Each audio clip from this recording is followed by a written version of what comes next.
신입생을 위한 특별 강의, 강제적인 러브샷이라든지 흑기사, 그런데 신고를 해도 되나? 우리 학교 학생만 있는 게 아니에요. 교수인 경우가 있을 수 있어요. 필수 강의라고 생각하시고 끝까지 봐주시면 감사하겠습니다.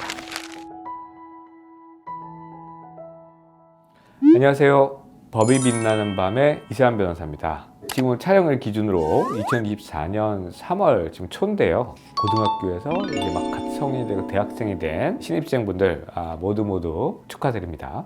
그런데 이런 이 설렘도 잠깐이고 행복한 대학 생활을 하는 경우도 있지만 아주 예외적으로 힘든 상황을 겪은 분들도 있었던 것 같아요. 신입생 OT나 환영회 그리고 대학 생활에서 발생할 수 있는 어떤 성적인 법적 문제에 대해서 피해자도 가해자도 되지 않았으면 좋겠다라는 생각에서 한껏 들떠있는 우리 행복한 신입생 여러분들 필수 강의라고 생각하시고 끝까지 봐주시면 감사하겠습니다. 자, 이제 시작해볼까요? 자, 첫 번째로 성희롱 문제예요. 물론 최근에는 중고등학생들 사이에서도 많이 발생하고 있지만 흔히 말해서 장난이라고 이야기하는 것들이 피해자가 어떤 성적 수치심 또는 모멸감을 느꼈다라고 한다면 최근에는 모두 다 범죄에 해당하고 있다는 거 꼭 기억을 해두셔야겠습니다. 이것을 판단하는 가장 중요한 부분은 무엇이냐면 제3자 입장에서 이것이 성적인 수치심을 느낄 수 있을 만한 표현이었느냐, 이것이 굉장히 중요한데요. 과거보다 성희롱이라고 하는 표현의 정도를 폭넓게 보고 있어요. 과거에는 칭찬이라고 이루어졌던 어떤 표현들도 지금은 그것이 범죄도 될 수 있다는 것을 꼭 기억하셔야 될 것 같아요. 가장 대표적으로 몸매가 어떻다, 몸매가 좋다 이런 식의 칭찬이라고 하더라도 그것이 어떤 성적인 표현이 포함되어 있다면 성희롱이 될 수가 있고요. 노골적으로 가슴이 어떻다, 뭐가 어떻다, 엉덩이가 어떻다 이런 표현은 당연히 성희롱에 해당하겠죠.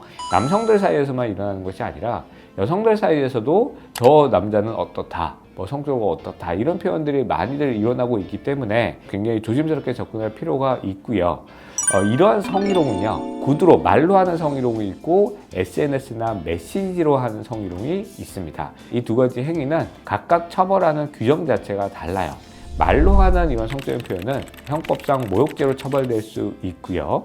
SNS 또는 메시지로 하는 성희롱의 경우에는 정보통신망법에 의한 처벌 규정이라든지 또는 이것을 피해자한테 직접 이야기했다라고 하면 통신매체 이용 음란죄라는 규정으로 처벌을 하고 있습니다. SNS를 이용한 성희롱이나 메시지로 이용한 성희롱의 경우에는요, 증거가 거의 박제되다시피 하기 때문에 대단히 조심해야 되는 유형이라고 보실 수가 있고요. 이 메시지들은 많은 사람들이 가지고 있게 되잖아요. 그래서 예를 들면 남성분 5분이 굉장히 친해요. 친해서 같은 학교의 여하구에 대해서 막 성적인 얘기를 막 했다고 가정해 볼게요.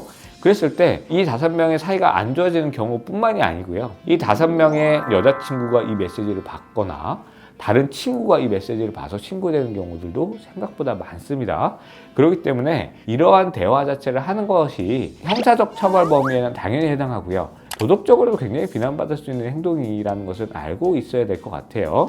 최근에는 대학교에서 중징계를 하고 있습니다. 교대에서 성희롱했다라는 기사도 있었고요. 의대 내에서 그런 행동들이 있었다는 내용들도 접해볼 수가 있었어요. 그런 경우에 대부분 굉장한 중징계를 받는 경우가 많습니다. 심하면 출교 혹은 퇴학 처분을 받는 경우도 많기 때문에 어렵게 들어간 대학생활, 이런 잘못 하나로 퇴학 처분을 받는 것은 본인 인생에 있어서 너무나 큰 마이너스잖아요. 이런 행동들에서 대단히 조심할 필요가 있다는 것을 꼭 기억해 둬야 될 것 같습니다. 그리고 두 번째, 바로 성추행입니다. 술자리에서 많이들 발생을 하고 있는데요. 술을 마시는 것에 익숙치 않았던 친구들이 갑자기 술을 마시게 되는 과정에서 본인이 술을 마시면 어떻게 행동하는지를 잘 모르는 친구들이 많아요.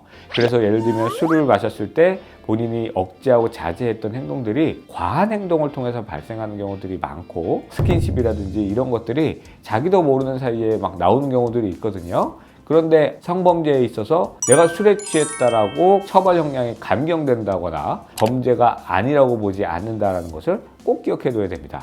그래서 술에 취해서 강제적인 러브샷이라든지 흑기사 이런 걸 한다고 해서 뽀뽀를 하라고 강제한다든지 자기는 친근감의 표현이라 하더라도 상대방의 어떤 성적인 부분에 터치를 하게 되면 이것이 곧 강제추행죄로 처벌받을 수 있다는 것을 기억해 두셔야 될 것 같고요.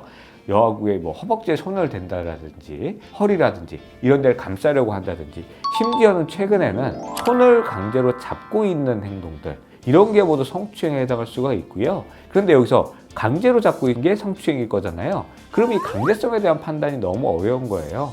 이 가해자라고 지칭된 사람들은 아니 상대방도 싫어하지 않았다 라고 이야기하지만 성추행 당한다고 그 자리에서 뭐 뺨이라고 때려야 되는 건 아니잖아요. 그렇기 때문에 그 자리에서 즉각적인 어떤 항의 표시를 하지 않았다고 하더라도 이것이 꼭 무혐의가 나오는 것은 아닙니다. 그래서 상대방과 나와의 평소의 관계를 생각했을 때 술을 마시지 않았을 때 허용됐을 것 같으냐, 쉽게 말하면 상대방이 내가 하는 스킨십을 동의했을 것 같은지를 충분히 생각해보고 술자리일수록 보다 더 자신의 어떤 생각과 행동들을 엄격하게 할 필요가 있을 것 같습니다. 이런 범죄에서 유죄 판단이 되면 10년간 신상정보 등록을 해야 되는 것 뿐만이 아니라 여러 가지 취업 제한도 따를 수 있다는 것을 기억을 하셔야 될 것 같습니다. 자, 그리고 또 하나, MT나 OT, 동아리에서 1박 2일로 어딘가를 떠나서 생활하는 경우가 있을 수 있어요. 그런데 공식적인 뭐 학교 행사다 이러면 호텔이나 뭐 이런 곳을 잡아주기도 하지만 경우에 따라서는 뭐 큰 방 하나, 큰 방 2개 이렇게 잡죠. 남학생방, 여학생방 이렇게 잡는데 술 취하면 뭐 남학생방, 여학생방이 어디 있습니까? 뭐 여학생도 남학생방 가지고 술 마시고 남학생도 여학생방 뭐 자주 왔다 갔다 하고 이런 상황이 발생을 하는데 이러다 보니까 남학생이 여학생방에 가서 자고 있는 여학생을 뭐 터치를 한다 이런 경우들이 생기는 경우가 있어요. 옛날에도 있었고요. 지금도 있어요. 이런 경우에는 거의 대부분 당연히 강제추행죄가 성립을 하겠죠. 그때는 여학생이 잠이 들었기 때문에 준강제추행 이렇게 볼 수가 있는데요. 성범죄가 발생했을 때 피해자 입장에서 하셔야 되는 중요한 내용은 뭐냐면 사건이 발생한 직후에 옆에 있는 친한 친구나 누군가한테 도움을 요청하는 것이 너무 중요하고요. 그 상황이 심각하다. 예를 들면 강간의 정도에 이르렀다든지 한다면 바로 112에 신고를 해서 경찰의 도움을 받는 것이 너무 중요한데요. 112에 신고를 해서 경찰이 출동을 하면 바로 피해자를 해바라기 센터로 데려가도록 되어 있어요. 해바라기 센터에 가면 DNA라든지 여러 가지 자료들을 채취를 합니다.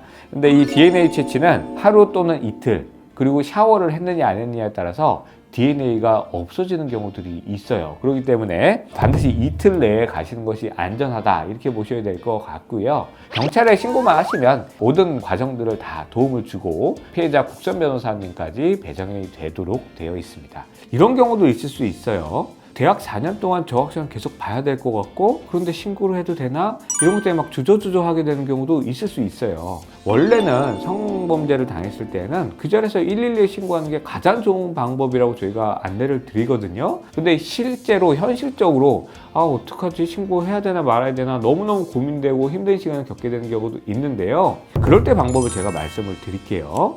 일단 첫 번째로 친구에게 고민 상담을 하시는 것이 너무 중요할 것 같아요. 왜냐하면 이것은 두 가지 의미가 있는데요. 하나는 법적인 의미에서도 그러한 고민 상담을 한 것이 나중에 증거로 쓰일 수가 있고요.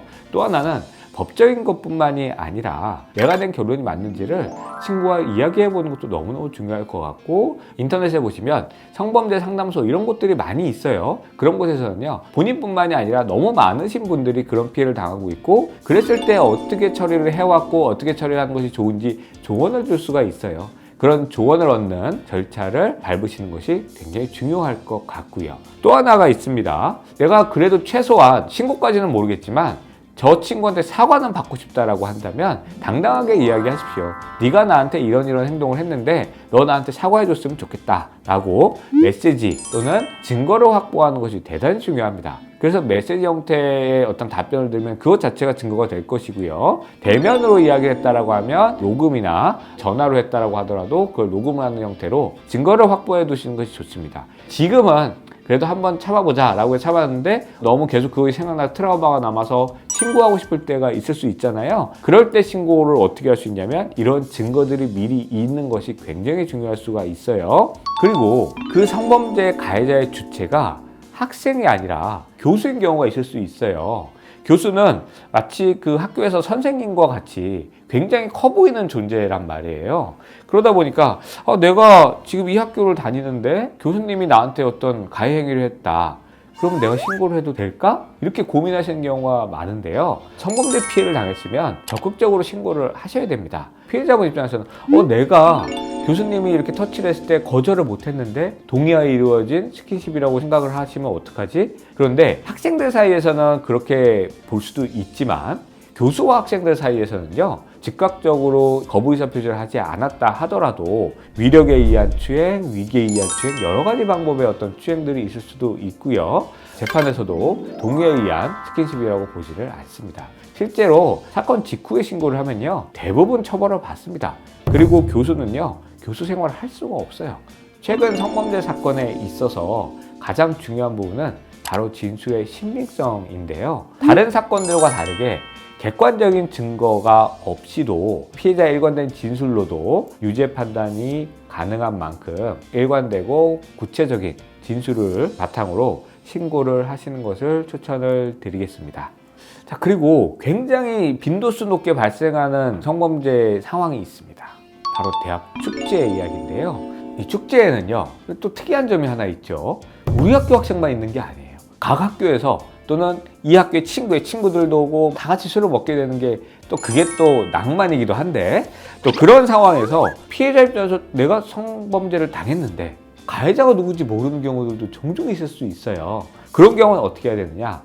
반드시 경찰에 신고를 해야 됩니다. 우리나라 이 경찰력을 쉽게 무시하지 마십시오. 우리나라는 CCTV가 없는 곳이 없는데 그 CCTV의 보관 기간이 대체적으로 2주 정도인 경우가 많아요. 그래서 신고를 바로 해야만 담당 수사관이 배정되고 담당 수사관 CCTV를 확보하러 가는 시간이 최소 일주일 정도가 걸린다고 보시면 될 것 같습니다. 그래서 대부분의 이런 성범죄가 발생을 했을 때 CCTV 동선을 다 확인합니다. 택시를 탄다, 가해자가 버스를 탄다, 그러면 카드 결제 내역을 확인하는 방법으로 가해자를 대부분 확보합니다. 그렇기 때문에 가해자가 누군지 모른다, 이런 부분은 걱정하지 마시고요. 이런 상황일수록 적극적으로 112에 신고하시는 것이 가해자를 처벌하게 할 수 있는 방법이다, 이렇게 보시면 될 것 같습니다. 자, 오늘은 신입생을 위한 특별 강의, 성범죄 대처법에 대해서 알려드렸는데요. 대학교라는 집단에서 발생한 만큼 특수성이 있을 수 있습니다. 피해자 입장에서는 이것이 소문나면 어떡하지? 나만 이상한 사람이 되면 어떡하지? 주저하지 말고 자신의 피해를 적극적으로 신고하고 주변에 알리는 노력이 필요할 것 같고요. 또 한편으로는 억울한 가해자 입장에 서게 되신 분들 같은 경우에는요, 법률 전문가의 조력을 받으시는 것이 좋을 것 같습니다. 행복한 대학생활 하시기를 바라면서 다음에는 더 재밌는 이야기로 찾아오겠습니다. 안녕.